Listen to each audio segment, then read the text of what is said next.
Hi gang! So in this video, I am going to be doing another song-inspired makeup look.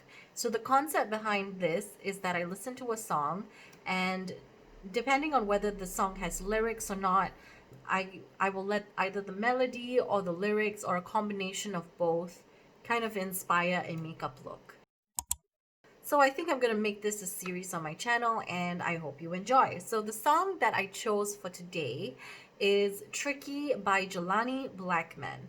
So I first heard this song a few days ago, and it was on the YouTube channel Colors. If you don't know, Colors is a YouTube channel that features lots of different music artists in a more kind of toned down, minimalist, acoustic version.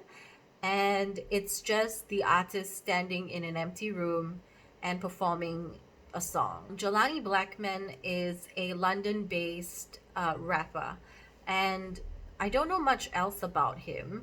This particular song, Tricky, is about his own personal experiences, and he does talk a bit about some social issues like racism and his personal experiences with discrimination. So let's get started on the makeup look. I've already primed my eyes and done my eyebrows. I decided that I would use one dominant theme in this song to inspire this makeup look. I think that's going to be about society kind of looking through rose-colored glasses in a sense, and not really acknowledging the discrimination that does occur with certain minority groups. I kept my feelings so undercover, cause this convo's like burning rubber. Makes most people turn up their noses, but the roses ain't sweet that you smother. So I think on the top lid, I'm going to be doing kind of a very soft and kind of rosy eye, very shimmery, very dreamy. And on the bottom lash line, I will try to go in with more charcoal kind of colors, because when I hear the words burning rubber, that is what comes to mind. So I think that's going to represent kind of more like the darker side of things, the more sinister side of society that is being kind of swept under the rug or overlooked. So I'm taking the Nabla Dreamy 2 palette, and I'm going to go in with this shade right here, and this one is called Hidden Place. I'm going to put it in the inner and outer corner of the eye, and then we'll just go from there. So I haven't entirely planned out this look, but I just have a general idea of what I want to do. Hopefully this goes well. So taking on a brush, spraying it.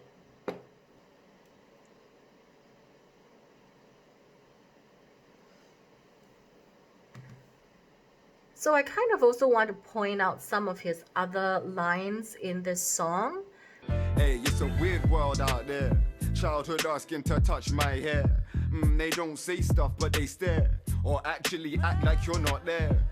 So I think these few lines are quite interesting, that people of a minority ethnic group, at times, they are looked upon as very interesting because they look different. People are just curious and intrigued by some of the physical characteristics that some ethnic minorities may have.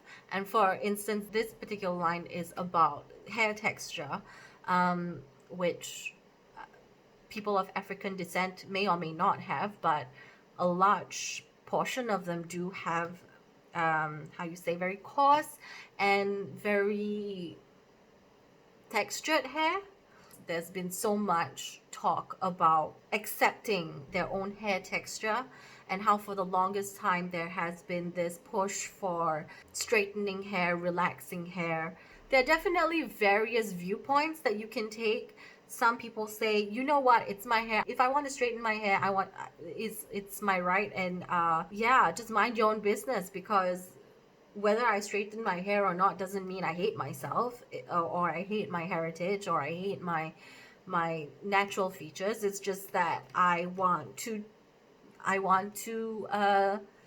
change my appearance, just as another person might dye their hair. It might be a rejection of some of the natural features you've been born with, because of societal standards of beauty, but I really don't think it's self-hatred. Similarly to the whole double eyelid thing that a lot of East Asian women, and I guess men as well, have, where they get the double eyelid surgery if they have just like a monolid where there's no fold whatsoever, to make the eyes look big, etc, etc.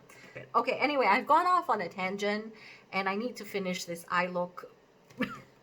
Okay, so he says sometimes they don't say anything, but they look at you, and sometimes they might just act as if you're invisible. So yeah, I guess that comes with looking, obviously appearing different and having these different physical characteristics that make you kind of stand apart from the majority of people that are around you.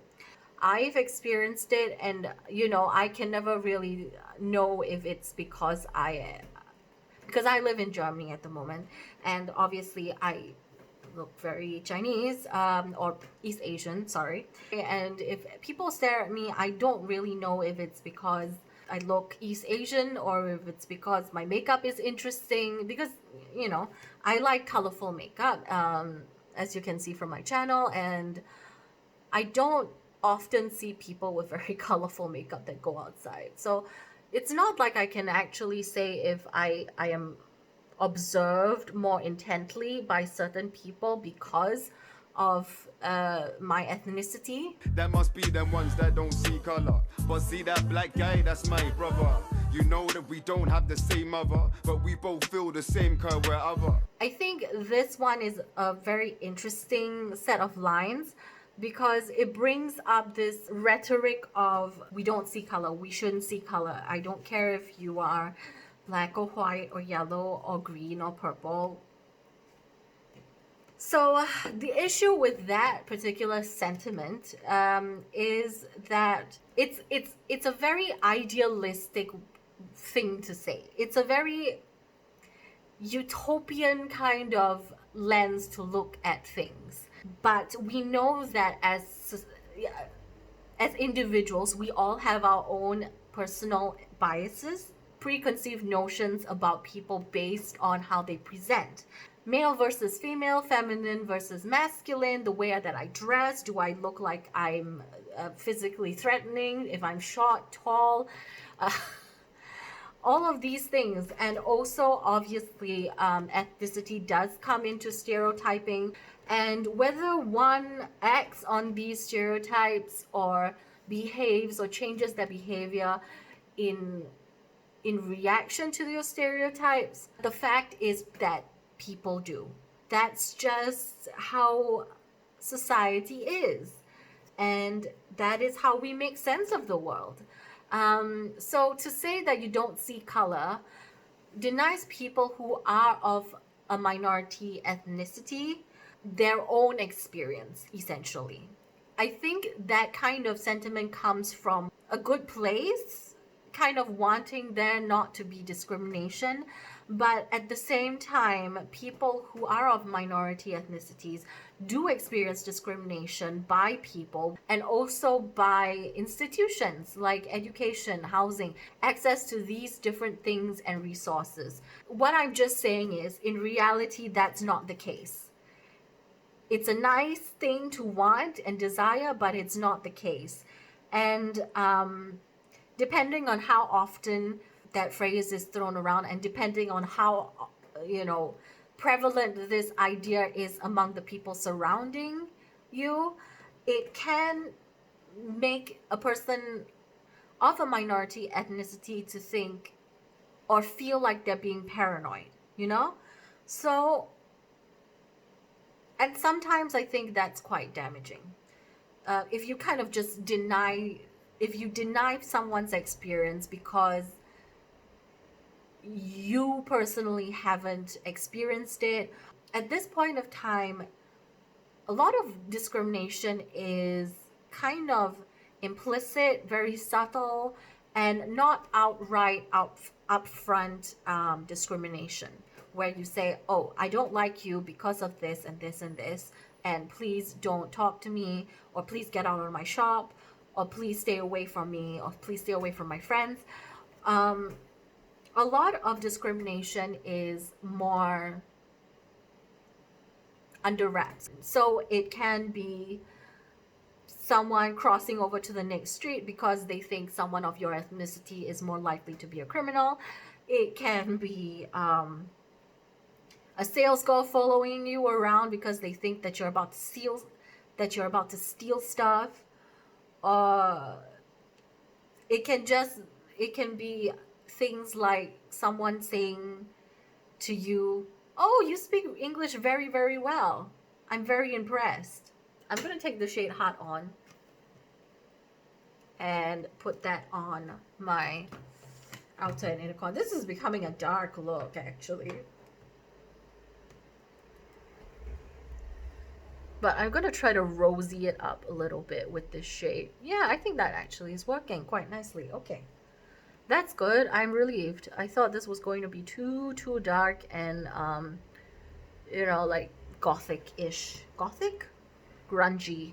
Sorry, I meant grungy. Because I wanted it to be kind of soft, but I went in with a really dark shade.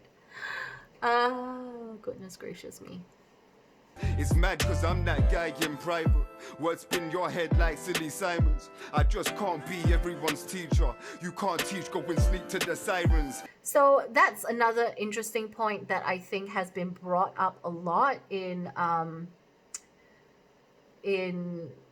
kind of public discourse ever since the Black Lives Movement started gaining momentum once again. Some people feeling that you shouldn't be expecting minority ethnic groups to explain to you discrimination simply because they're from a minority ethnic group. Because it's not their job to teach you about it. You should go and learn about it yourself.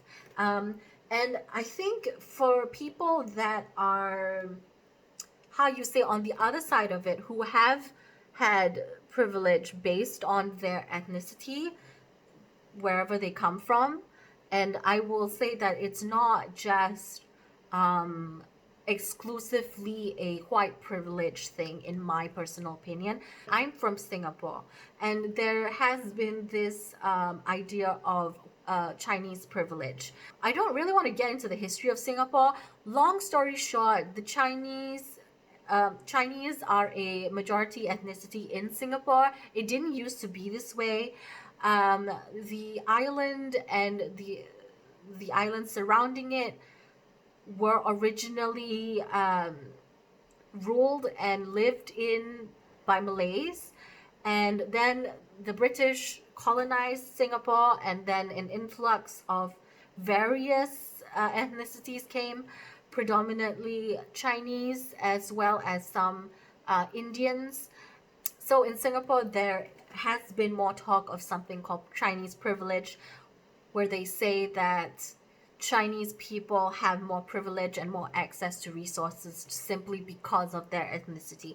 I won't get into it too much, but that I just wanted to mention it. And I also know that in US American discourse, I think people have been talking about East Asian people, like those coming from Korea, China, Japan, etc., perhaps even Singapore, I don't know, having some sort of privilege because they are labeled as the model minority, because stereotypically Asian Americans are seen as very law-abiding, very highly driven to excel academically, and not causing too much trouble.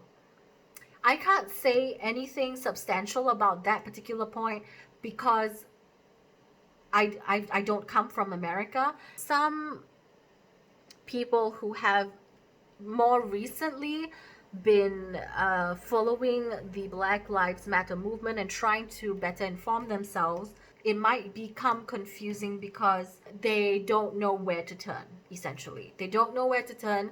Some of the articles online can be very, very convoluted and a little bit difficult to understand if you haven't immersed yourself in the discourse about racism and intersectionality in terms of discrimination. All of these things, a lot of these ideas are very academic heavy. I personally have a bachelor's in sociology and psychology, and I also am pursuing a master's in sociology. I have a boyfriend and he is of Caucasian descent, and he's a white guy, essentially. I can see his struggle trying to wrap his mind and wrap his head around these issues, because prior to meeting me, I guess he didn't really think about all these things too much. He is by no means an unintelligent guy. He does have a not saying that, you know, a degree in whatever makes you smart, but or is the only marker of intelligence, but you do have to have something rolling around up there to in order to obtain a degree, unless you're filthy rich, Trump.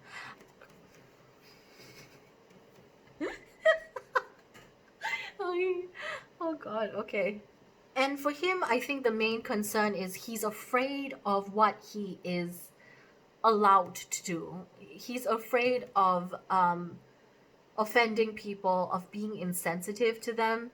And so the other day when he's read this article about, you know, someone saying, don't expect minorities to be your teachers, which is something that is in this particular song. And he was asking me, okay, so should I not ask whatsoever? Is that offensive to ask? I think it's okay to ask if you're genuinely interested and you're really open to hearing about experiences that are vastly different from your own, and you have an open mind, and you're just basically willing to listen. But at the same time, it's not okay to get upset or annoyed if someone just isn't in the mood to talk about these things, because, you know, let's say you're at a party and you constantly get asked certain questions pertaining to these social issues, and maybe it's simply because you're the one of the very few ethnic minorities that is present at a party. Sometimes you just want to enjoy yourself. You don't want to get into politics. You don't want to get into discussing tense and difficult topics. You don't want to get into a debate. You just want to enjoy yourself and have fun. And I think that's where this comes from. That some people are just tired of having to explain to their more privileged friends about discrimination. It doesn't mean that just because you are part of a ethnic minority that you will have the same opinions, same values, same gripes, same discomfort with various things, because everyone is an individual, and your experience as a ethnic minority, if you are, let's say, a male of African descent versus mine as a female of East Asian descent, our experiences are going to be definitely vastly different. Maybe the experiences get a little bit similar if, let's say, you're a female, or if you are from East Asian descent. And even within those groups, even if there is another East Asian female, I probably will have different experiences just because I'm an individual and I have different experiences, and I also might have very different opinions. I think what the main point is here is that don't expect this one minority person to represent the entire group, because that's a lot to ask for one person. This is not necessarily their cause. It could be something they're passionate about, but it also could not be. Maybe they don't care. Maybe they don't want to talk about these things. Maybe they haven't they haven't even thought about it. Sometimes people just don't want to talk about it, even if it's a important issue that affects them. At some point, you just can get fatigued. I'm gonna use the shade Positivity. After 5 years of rambling, Positivity from the Volume 2 palette. My God. And I'm going to go on the brow bone a little bit, just kind of to diffuse it out. Maybe this one right here, Certified. And I'm going to blend that with the front of Positivity. In the front, sorry, that's what I meant. To kind of lighten up the inner corner. Okay, so this is going to be the very much the rose-colored glasses part of it. It's a little bit darker than I wanted. I'm going to take this shade right here, and this is from the Viseart Coy Palette.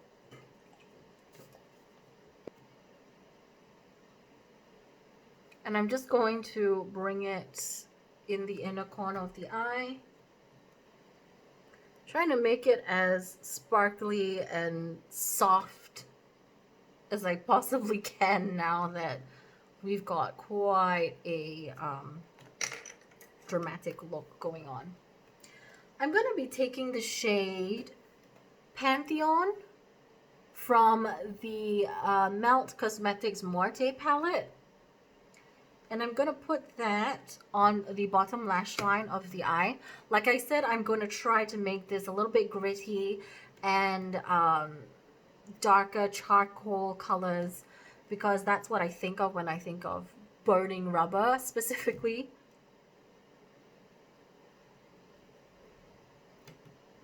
And I'm just going to use that on the outer two-thirds of the eye. And then I'm going to probably do something else in the inner corner, not sure yet what.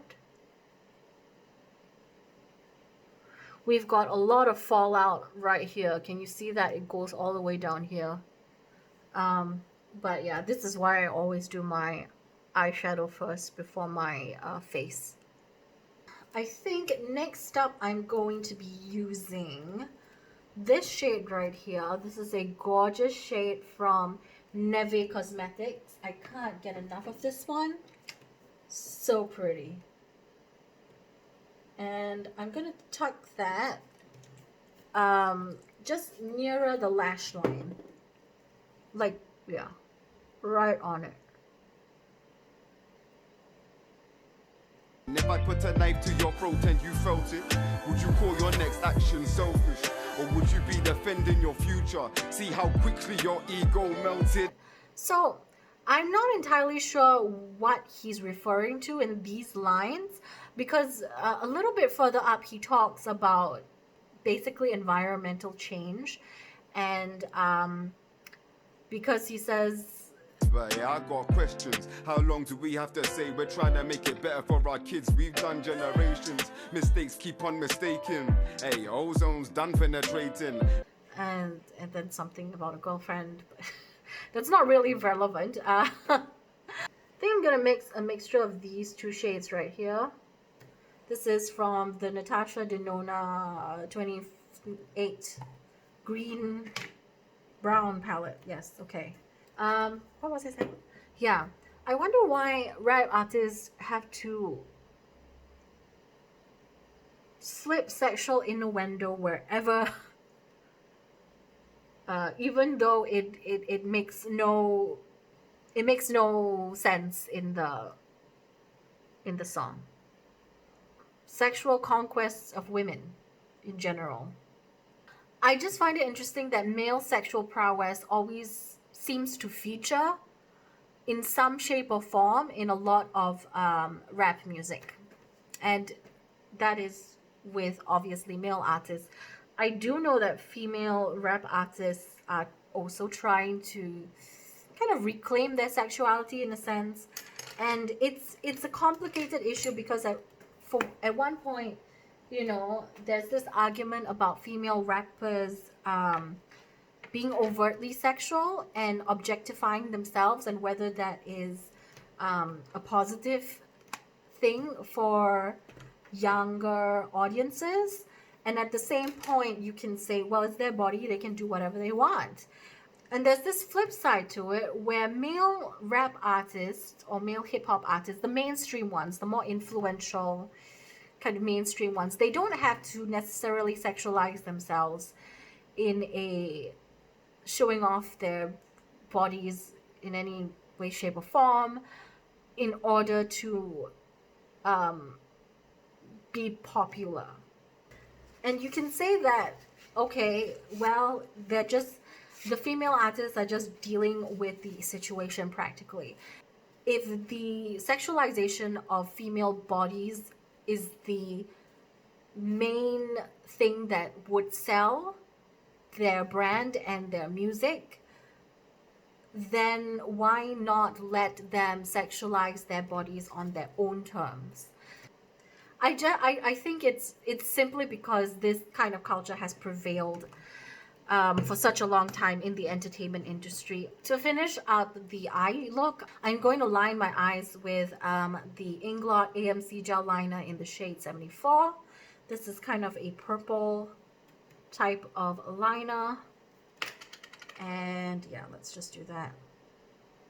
I'm gonna do my liner and everything else off camera.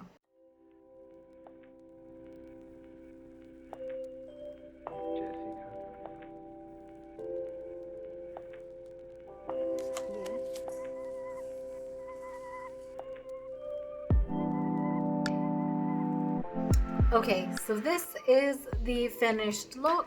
I really enjoy doing this kind of video because it lets me talk about things besides makeup, but still relating it back to creating something visual with makeup and with eyeshadows. So I will leave the link below for the song Tricky by Jelani Blackman, specifically the colors version of it. I think it's quite an impactful song. I think it raises some important issues and I personally really like it. So I know that Emmy did suggest the song Summertime by, who was it by? Was it Billie Holiday? Ella Fitzgerald, I think that was the version. I'm not sure when I will get around to doing that, but that is a song that I will eventually do. I will also try to perhaps do songs that don't have any lyrics to it. I would definitely love to hear your perspective on the things that I've talked about. Is there anything that you would like to add to the conversation? Please leave it in the comments down below. Otherwise, yeah. So that's it for me, and ciao for now.